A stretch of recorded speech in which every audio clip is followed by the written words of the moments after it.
계시록을 시작하도록 하겠습니다. 자, 계시록은 어떤 책인가부터 보겠습니다. 계시록은 어떤 책인가? 1번을 같이 한번 읽어보겠습니다. 1번 시작.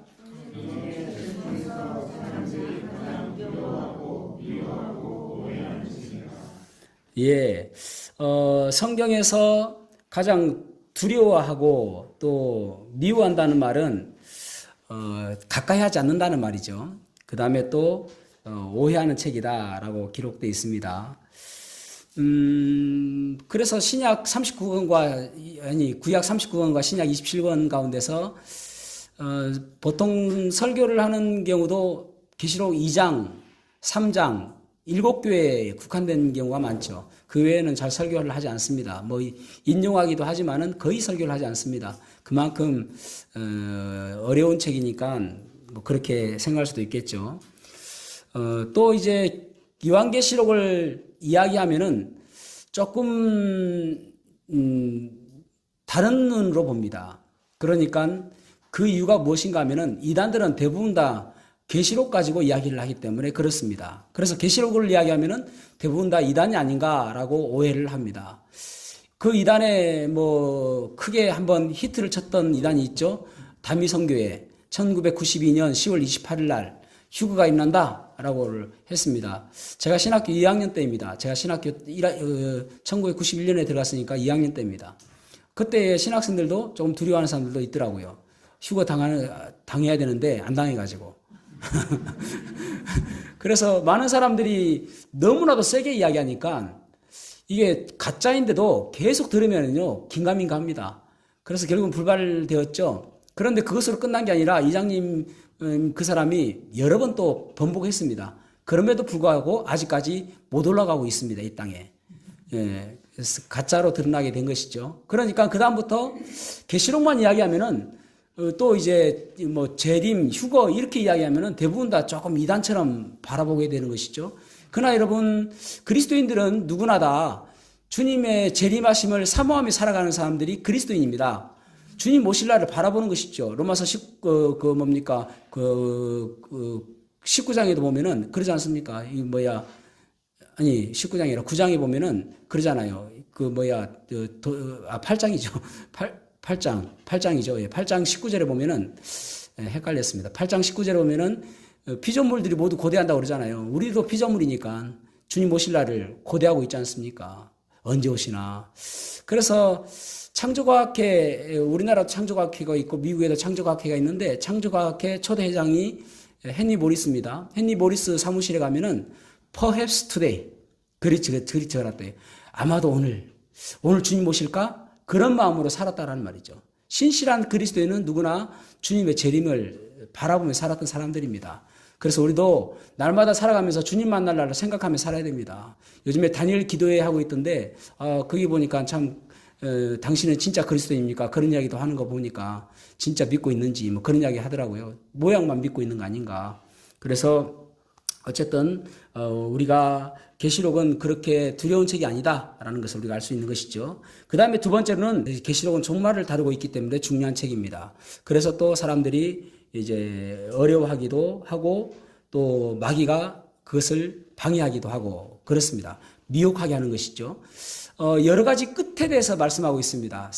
유대인의 끝, 또 그리스도인의 끝, 사람의 끝, 그 다음에 사탄의 끝. 그래서 이 종교체제, 바벨론 종교체제, 천주교의 끝, 이런 부분들에서 다 다루고 있단 말이죠. 그러니까 누가 자기 끝을 다루고 있으니까 누가 이것을 좋아하겠습니까? 사단이 싫어하는 거예요. 자기들의 끝이 어떤 것인지, 결국은, 저기 지옥 불못, 영원히 꺼지지 않는 불못에 던져지게 된다는 그 끝이 기록되어 있는 것이 계시록이거든요. 여러분, 세상의 어떤 경전에서도 이 끝에 대해서 기록된 책은 하나도 없습니다. 시작도 없고 끝도 없고 그렇습니다.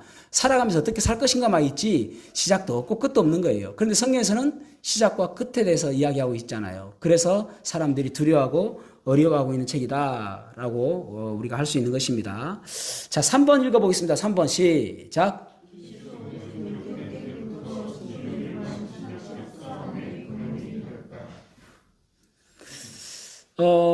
계시록은 이제 기록된 것은 가장 큰 갈등이 되는 이유가 무엇인가 하면은 천년왕국에 관한 것이죠. 천년왕국.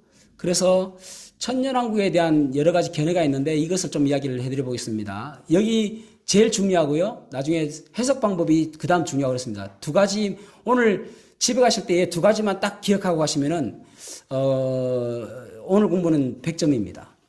자, 그림이 좀 전천연설이 뒤로 가야 되는데, 전천연설이 앞에 있습니다. 그래서 전천연설을 제일 마지막에 설명을 하도록 하겠습니다. 여러분 노트에 무천연설부터 설명을 하도록 하겠습니다. 장로교 사람들은 대부분 다 켈빈주의자들은 무천연설, 후천연설 믿습니다. 천년왕국이라는 것은 주님께서 그 재림을 언제 하시는가? 그래서 전천연설은 천년왕국 전에 재림하시는 것이고 후천연설은 천년왕국 후에 재림한다는 의미입니다. 그러니까 이제 보통 장로교에서는 무천연설, 후천연설을 이야기하거든요. 무천연설은 무엇이냐면은 천년왕국은 없다. 예수님께서 승천하신 그때부터 천년왕국이 시작된 것이다. 일부러 천년왕국이 특별한 날짜가 없다라고 믿는 것이 무천년설입니다. 후천년설은 뭐냐면은 계속 복음이 증거되잖아요. 그래서 사회적으로 복음에 영향력을 끼침으로 해서 점점 기독교화 되어진 것입니다. 세상이. 그래가지고 어느 순간부터 천년이라는 것이 정확하게 있는 게 아니라 어느 순간부터 주님께서 더욱더 이 땅을 다스리는 땅이 될 것이다. 점점 좋아지니까. 그래서 그 뒤에 오시는 분이 이제 후천년설입니다. 그러니까 그런 세상이 점점 좋아져 가지고 주님이 이제 완전히 다스리러 오시는 거예요. 그것이 후천년설입니다. 자, 그러면은 전천년설을 이제 말씀을 드리려고 하는데 왜 후천년설이나 무천년설이나 전천년설이나 그런 갈등이 생기는가 하면은 유대인에 대해서 이해를 하지 못하기 때문에 그렇습니다. 유대인들. 그러니까 AD 70년에 이제 이스라엘이 망했지 않습니까? 그리고 이스라엘 나라가 없어졌습니다.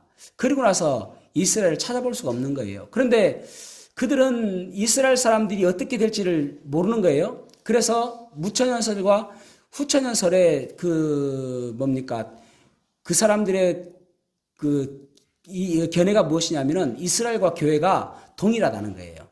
이스라엘과 교회가 동일하다. 그래서 아브라함에게 내가 저 약속의 땅을 주겠다. 어디까지요? 영원토록 주겠다는 거거든요.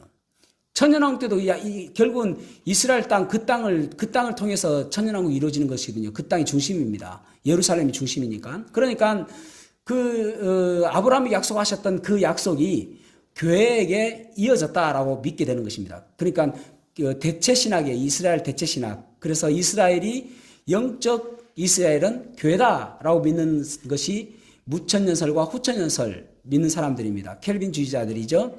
왜 그런가 하면은 이제 켈빈이 종교개혁을 일으켰을 때에 또 루터가 종교개혁을 일으켰을 때가 루터가 종교개혁을 일으켰을 때가 언제냐면은 1517년 지금도 기억하고 있어요. 10월의 마지막 날 10월 31일입니다. 그러니까 1517년 10월 31일 날 비텐베르크 대학에 95개조 반박문을 붙이면서 그러면서 종교 개혁을 일으킨 것이거든요. 그러니까 그때는 이스라엘이 있다 없다? 없다예요. 이스라엘이 없는 거예요. 그러니까 종교 개혁자들은 그 당시까지만 해도 여러분 그 당시까지만 해도 전체주의 천주교밖에 없는 거예요. 다른 종교 없습니다, 여러분. 그러니까 프로테스탄트가 그 가운데서 개신교를 세운 거예요. 천주교밖에 없습니다. 그 다음에 이제 다른 종교라는 것은 명맥을 유지한 우리도 이제 캐롤 박사가 이야기한 것처럼 신약교회 때부터 이렇게 점점 이어온 여러 가지 이단 종파라고 했던 여러 사람들, 그런 사람들에 의해서 신앙이 고수되어서 우리까지 온 거예요. 그러니까 눈으로 보는 종교는 천주교밖에 없는 것입니다. 그 가운데서 이제 개혁을 한 것이거든요. 그래서 개신교라고 하는 것이거든요. 그러니까 루터가 종교개혁을 하고 1517년, 그 다음에 켈빈은 기독교 강요를 몇 년에 발표했냐면은 1536년, 그리고 제네바에서 실제로 이제 교회를 하기 시작한 것이 1541년 그렇습니다. 그래서 뭐 어떤 사람은 1541년이 종교 계획이다라고도 이야기하고 또 어떤 사람은 1536년이 종교 계획이다라고 이야기도 합니다. 그러니까 명확하지 않아요. 어쨌든 16세기입니다. 16세기. 그때까지도 이스라엘은 없다예요. 그러니까 이스라엘 없으니까 이 이스라엘에게 약속하셨던 그 축복이 교회다라고 믿는 것입니다. 그래서 이스라엘이 영적 이스라엘이 교회다라고 믿는 거예요. 사실 이스라엘은 1948년 5월 14일 날 독립했습니다. 그때 일어나니까 사람들이 깜짝 놀란 것이죠. 그런데 더 이상 할 말이 없는 거예요. 어쨌든 그래서 유대인들에 대한 계획이 없으니까 그러니까 무천년설 아니면 후천년설인 거예요. 왜냐하면 그 땅을 이스라엘 사람들이 차지할 일이 아니니까. 자, 그래서 전천년설은 초대교회 뭐 터툴리안이나 뭐 이레니우스나 여러 교부들도 다 전천년설을 믿었습니다. 왜냐하면 성경에서 전천년설을 이야기하니까. 그런데 전천년설은 두 가지가 있어요. 역사적 전천년설과 세대주의적 전천년설. 이 차이는 무엇이냐면은 역사적 전천년설을 믿는 사람들은 7년 환란을 통과하느냐 통과하지 않느냐예요. 그러니까 7년 환란을 교회가 통과한다고 믿는 사람들은 역사적 전천년설을 믿는 것이고 그 다음에 통과하지 않는다라고 생각하는 사람들은 세대주의적 전천년설을 믿는 것입니다. 자, 그러면은 무슨 차이가 있냐면은 예수님께서 재림하시면은 그러니까 7년 환란을 통과했으니까 이제 역사적 전천년설주의자들은 통과했으니까 그때 예수님 만나는 것입니다. 그러나 아까 로마서 8장에 보면은 하나님의 아들들과 같이 재림하시거든요. 요한계시록 19장에 보면은 그러면은 한번 올라간 일이 있다 있어야 되잖아요. 있어야 내려오지. 안 있는데 어떻게 내려옵니까? 그래서 우리는 공중 강림을 믿는 것입니다. 그것이 7년 환란 전에 있는 것이라고 믿는 거예요. 그래서 7년 환란 전에 휴거를 당하는 것이 7년 환란 전에 주님께서 공중에 강림하실 때에 우리가 휴거를 당한다라고 믿는 것입니다. 여러 군데 적어도 50군데 이상 이 휴거에 대해서 말씀하고 있습니다. 그러니까 엄청 많죠. 그렇게 이제 우리가 공중에 들림 받는 것이죠. 뭐 잘 아는 고린도전서 15장에도 그렇게 말씀하고 있고요. 그러니까 그래서 이제 우리는 어린 양 혼인잔치가 있고 이 땅에는 7년 대환란이 있는 것이죠. 그것이 세대주의적 전천년설이다라는 것입니다. 아시겠죠? 네. 자, 그러니까 우리는 뭘 믿는다고요? 세대주의적 전천년설. 예, 그래서 누군가가 우리에게 당신의 종말론적인 시각은 무엇입니까? 라고 이야기하면 뭐 보통 전천년설 해도 되는데 정확하게 이야기하면은 세대주의적 전천년설을 믿습니다. 라고 하는 것이 정답입니다. 그것이 7년간, 예수님의 재림을 7년간의 기간을 보는 거예요. 그것이 세대주의적 전천년설이다. 라는 것입니다. 아시겠죠? 이거 모르시면 오늘 집에 가시면 안 됩니다. 이 제일 중요한 것이라니까요. 장로교회와 차이가 뭐냐? 이렇게 이야기하면은 세대주의적 전천년설, 뭐 전천년설 해도 괜찮아요. 거기는 이제 후천년설 믿으니까 그러면은 전천년설 좀 더 정확하게 이야기하면은 세대주의적 전천년설을 우리는 믿습니다. 라고 하면은 끝입니다. 공교롭게도 이번 주 교리도 종말론에 관계되는 것을 하거든요. 그러니까 이번 주 교리도 재림과 천년왕국입니다. 그러니까 조금 이제 겹치는 부분이 있어가지고 참 좋은 것 같아요. 나중에 또 그거 들어보셔도 괜찮을 것 같습니다. 자, 그 다음에 몇 번 읽을 차례인가요? B인가요? 예, B. 좋습니다. B 읽어보겠습니다. B 시작. 네, 계시록 공부의 가치가 무엇인가? 1번 시작. 예, 그렇죠. 계시록은 특별한 복이라고 이야기하고 있습니다. 구원에 관한 책이 아닙니다. 그러니까 계시록을 읽어가지고 구원받는다는 말이 아닙니다.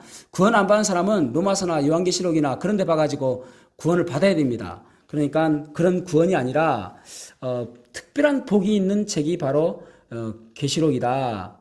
그렇게 말씀하고 있는 것이죠. 자, 1장 3절 말씀 읽어보겠습니다. 1장 3절 시작.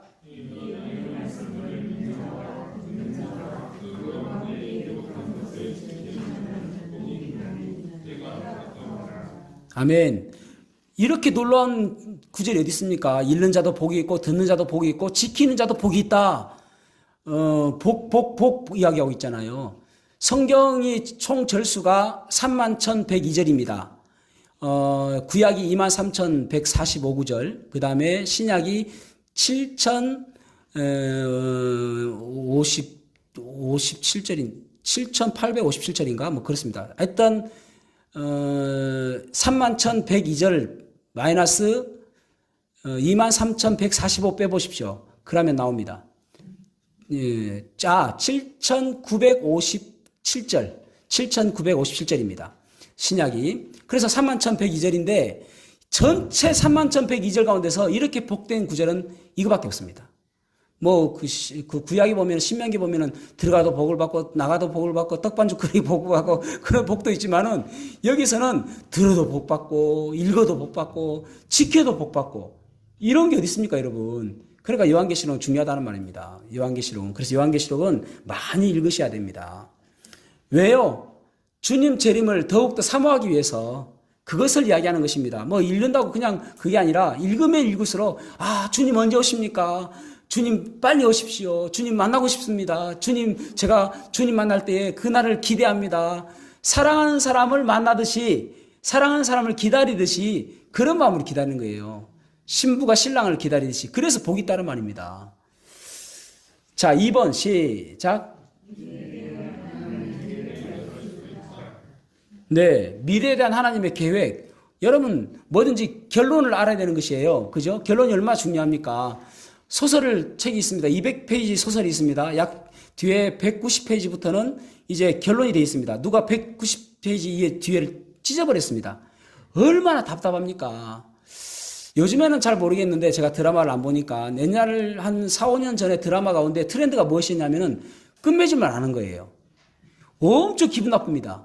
아니 뭐 누가 죽든지 누가 살든지 뭐 잘 먹고 잘 살든지 결혼하든지 이게 잘 돼야 되는데 그것은 독자에게 맡겨버리고 끝. 아 그러면은 마치 화장실 갔다가 뒤 안 닦고 나온 기분이에요. 엄청 기분 나빠요. 그런 드라마는 다시는 보고 싶지 않습니다. 끝을 봐야지 끝을. 그래서 끝이 얼마나 중요합니까? 예전에 제가 이제 군대에 있을 때에 제가 군대에 가니까 좀 신풍속이 있더라고요. 거기는 저희 부대는 만화를 빌려서 봐요. 만화를 뭘 할 일이 없어가지고 만화를 빌려보더라고요. 그래서 그때 제가 보았던 게 뭐냐면은 공포의 외인구단 엄지 나오는 거 있잖아요. 그걸 이현세 씨가 쓴 거 그걸 딱 빌려왔더라고요. 20권이 좀 넘습니다. 빌려왔어요. 저는 평소에 만화를 안 보던 사람입니다. 그래서 제가 제일 고참이었어요. 그래서 제가 이제 1권을 딱 잡았습니다. 고참이니까. 제 쫄뱅이 2권, 그 다음에 3권, 4권이 잡는 거예요. 못 기다리고. 저는 진짜 천천히 봅니다. 그러니까 저보고 그러더라고요. 박 부장님, 공부하세요. 그러더라고요. 저거들은 만화를 그냥 이래 봐요. 그냥 계속 넘겨요, 그냥. 읽어볼 필요도 없어, 걔들은. 와, 진짜 대단하대요. 속독을 배웠는지 얼마나 빨리 보는지 몰라요. 제가 1권 다 볼 때에 제 뒤에 애들은 못 기다리고 1권 빼고 2권부터 끝까지 다 봐요. 그럴 정도였습니다. 그러니까 얼마나 가겠습니까? 그런데 저는 이제 끝까지 해가지고 며칠을 1권부터 하나하나 공부를 했습니다. 적어도 처음부터 끝은 봐야죠. 걔들은 엄청 심심해가지고 다 보고 나서 다시 1권을 보니까 재미없는 거예요. 예.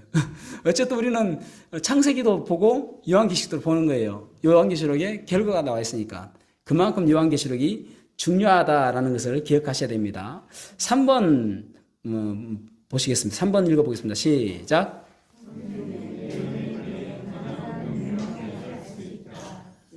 네, 그렇죠. 성경에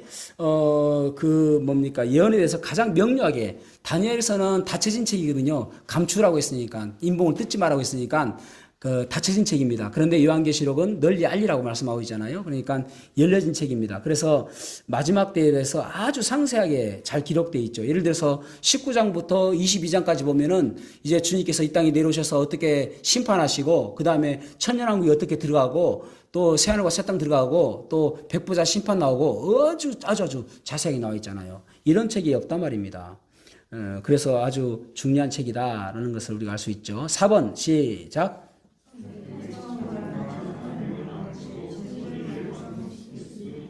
그렇죠. 처음과 마지막을 알기 때문에 진리를 완성시킬 수 있다. 여러분, 처음은 창세기예요? 창세기예요?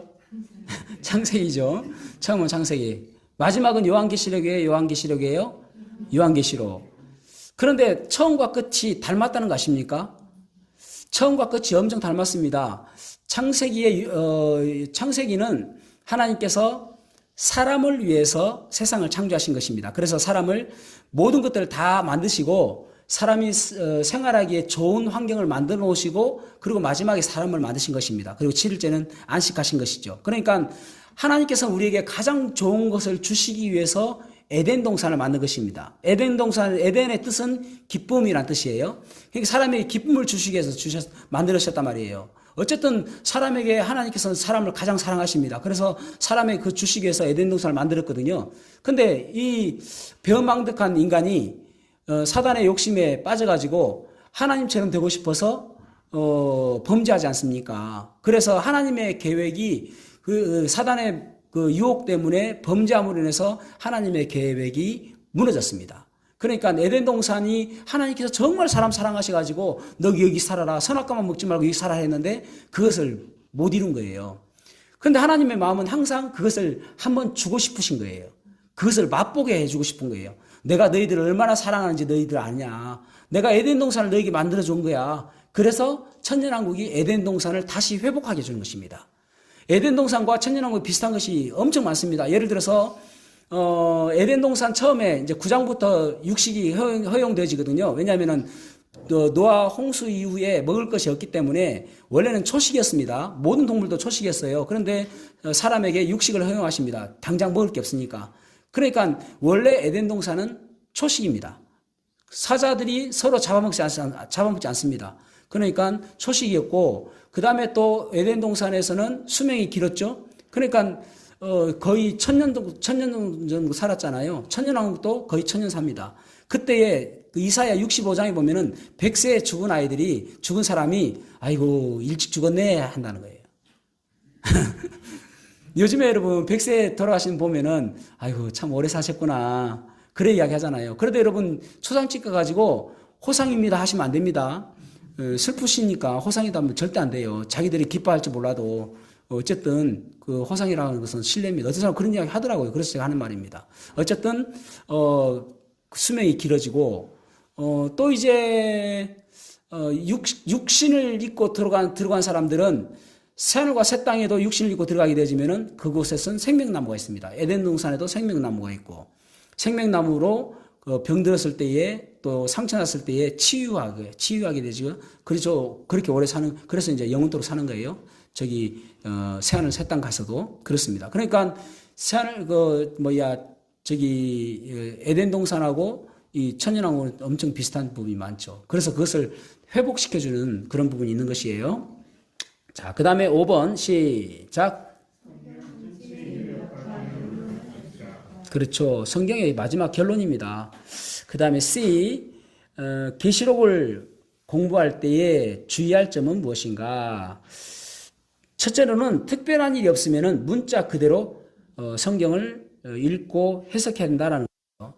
여러분 이제 너무 많이 들어가지고 귀에 딱지가 생길 정도죠. 성경을 해석할 때는 가장 먼저 문자적, 문법적, 문맥적, 또 하나 더 지면 문화적, 역사적 방법으로 해석해야 되는 것입니다. 문문역, 문자적, 문법적, 역사적, 문자적, 문맥적, 역사적. 더 하면은 문화적, 그렇게 할 수 있겠죠. 그러니까 문문역, 문자적, 문맥적, 역사적, 이것은 기본적입니다. 그러니까 맨 처음에 봐야 될 것이 문자예요. 그런데 이제 대부분 이단들은 문자로 안 보고 상징으로 보죠. 비유로 보죠. 예를 들어서 계시록 7장에 14만 4천이 나옵니다. 신천지에서 처음에 포교 활동할 때에 어떻게 했냐면은 14만 4천에 들어와야 구원받을 수 있다라고 이야기했습니다. 왜냐하면 여러분 지금 천년왕국이라고 생각하는 거예요. 지금 자기들은 지금 휴거당하고 우리가 전천연설 믿잖아요. 그 사람들은 무천연설이나 후천연설 믿는다니까요. 지금 14만 4천이 지금 필요하다고 생각하는 것입니다. 너무나도 차이가 많이 나죠. 그런데 14만 4천이 되어져야 구원받는다고 했는데 신천지가요 지금 14만 4천 넘었습니다. 옛날에 넘었어요. 지금 한 3, 40만 될걸요. 그러니까 우리 성서침대교회보다 사실 많습니다. 좀 부끄럽죠. 예, 그만큼 많아요. 예, 그러니까 이제 14만 4천 넘으면 어떻게 해요? 그 사람들 그러면 너희들 이제 끝났다. 너희들 구원 못 받는다 할 수 있잖아요. 근데 뒤에 보면은 흰옷 입은 사람들이 나오네. 너희들은 이제 흰옷 입은 사람들이다라고 하는 거예요. 그렇게 뻥을 치는 것입니다.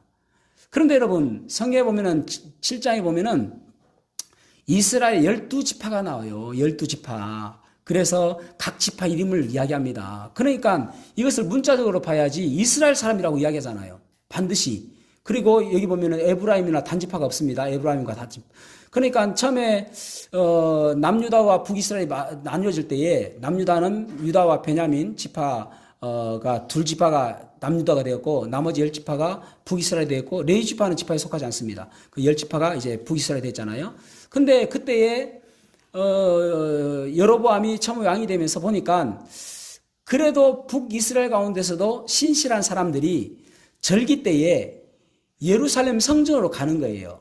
하나님을 만나러 가야 되니까 하나님께 얼굴을 보여야 되거든요. 절기 때에. 그래서 가는 거예요. 그래서 자기 백성들이 글로 가는 것이 탐탁지 않는 것입니다. 그 당시만 해도 백성 수가 그들의 국력이었습니다. 그러니까 다윗도 우리 인구가 얼마냐 계수하지 않습니까? 그것이 국력이거든요. 그러니까 자기 백성들 빼앗길까 봐 그래서 너희들을 이때까지 인도하고 또 애굽에서 우리를 인도한 신이 바로 여기 있다 해서 제일 끝에 단지파도 원래는 밑에 있었는데 사사기 보면 올라가지 않습니까? 제일 끝에 단지파, 제일 아래 에브라임 지파 거기에다 금송아지 놔둔 거예요. 그래서 우상숭배하게 한 것입니다. 그래서 단지파와 에브라임이 빠진 것입니다. 그런데 나중에 천년왕국에서는 다시 회복이 되어집니다. 그러니까 결국은 이런 것들을 뺀 이유 또 12지파가 정확하게 있는 이유 이런 것들을 문자로 봐야지 이것을 상징으로 본다든지 그렇게 하면 안 된다는 것이죠. 그래서 첫 번째로 봐야 될 것은 문자적으로 봐야 된다. 성경은. 그래서 요한계시록에도 보면은 한때, 두때, 반때, 뭐 1260일 이런 거 나오지 않습니까? 이런 것들이 다 아주 중요한 숫자잖아요. 그런 것들이 다 문자다라는 것을 기억하셔야 됩니다. 그 다음에 두 번째로는 시간적인 배열에 성경이 신경을 써야 된다. 그죠? 사건의 배열에 신경을 써야 된다. 그렇게 말씀하고 있죠. 사건의 배열에. 그러니까 사건이 어디에서 일어났는지를 보는 거예요. 하늘에서 일어났는가 아니면은 그 사건이 땅에서 일어났는가. 4장과 5장은 하늘에서 일어난 것이고 6장부터는 이제 땅에서 일어난 일들이 기록되어 있죠. 그래서 이게 하늘인가 땅인가 그것을 잘 알아야 된다라는 것입니다. 그 다음에 3번 읽어보겠습니다. 시작.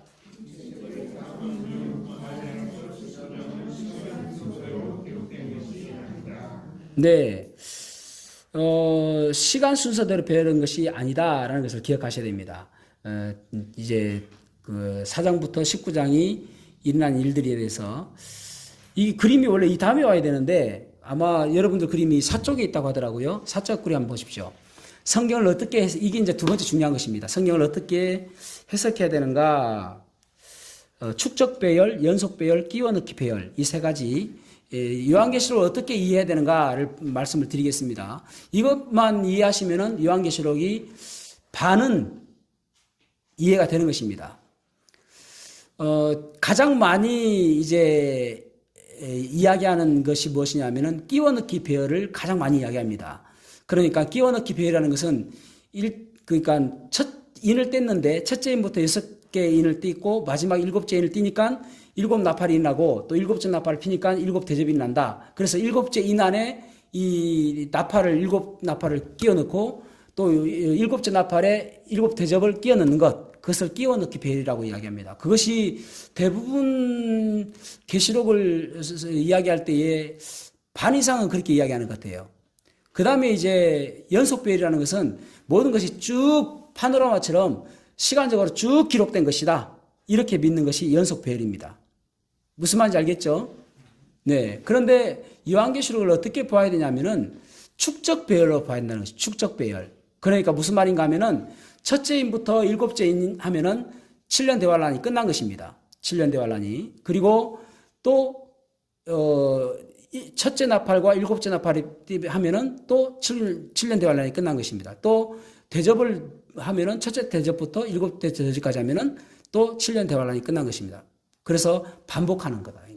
그러니까 이게 히브리서 문학을 좀 이해를 해야 되는데, 자, 성경 구절을 찾아보겠습니다. 그 있죠. 10장 11절 읽어보겠습니다. 10장 11절 시작.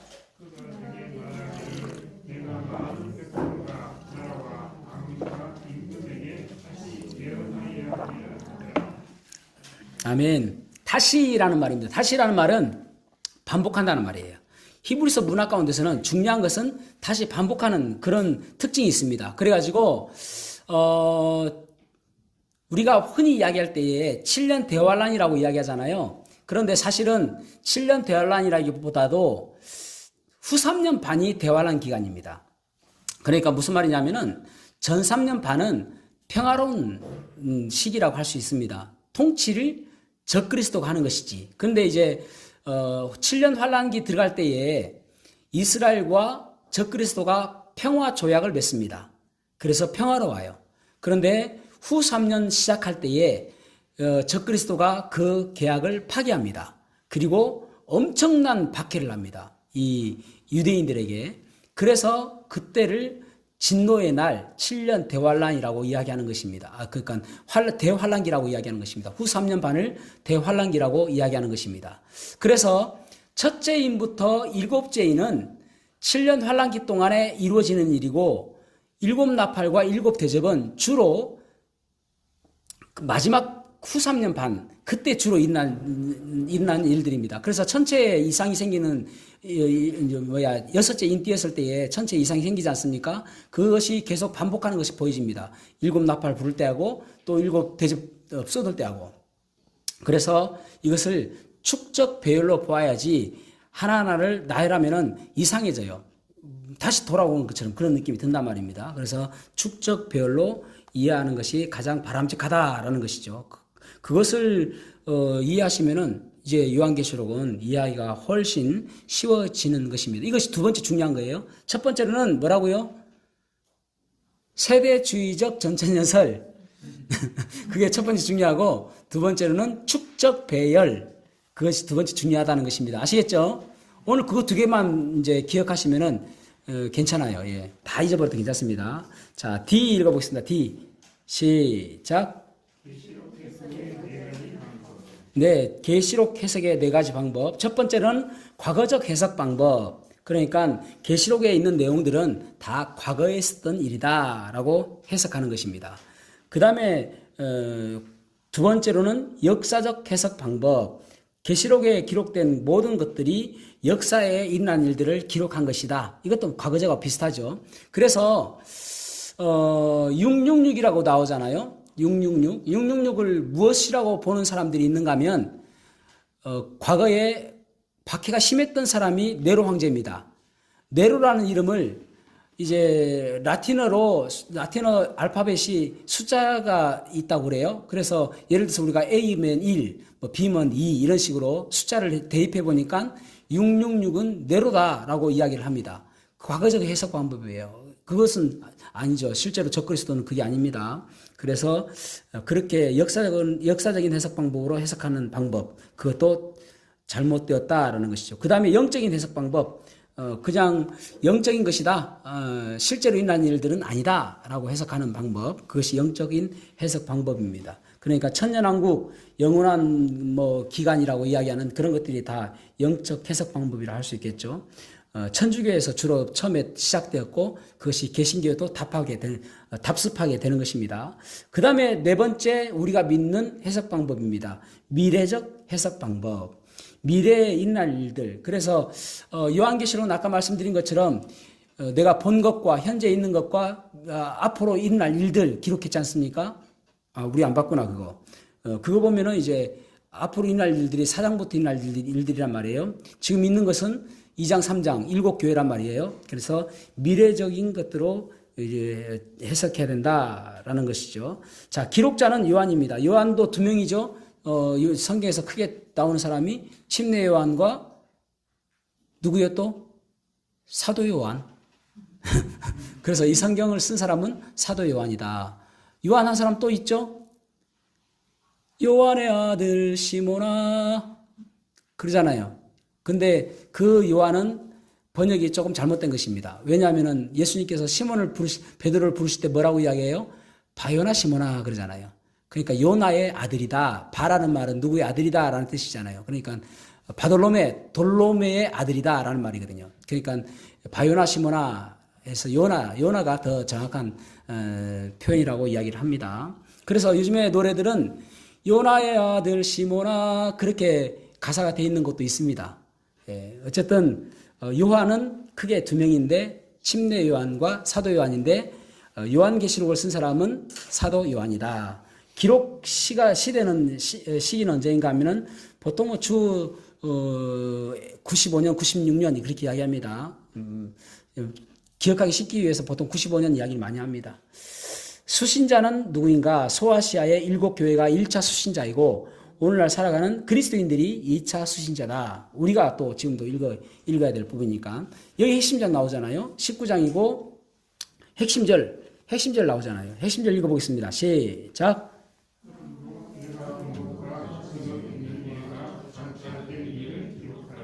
아멘.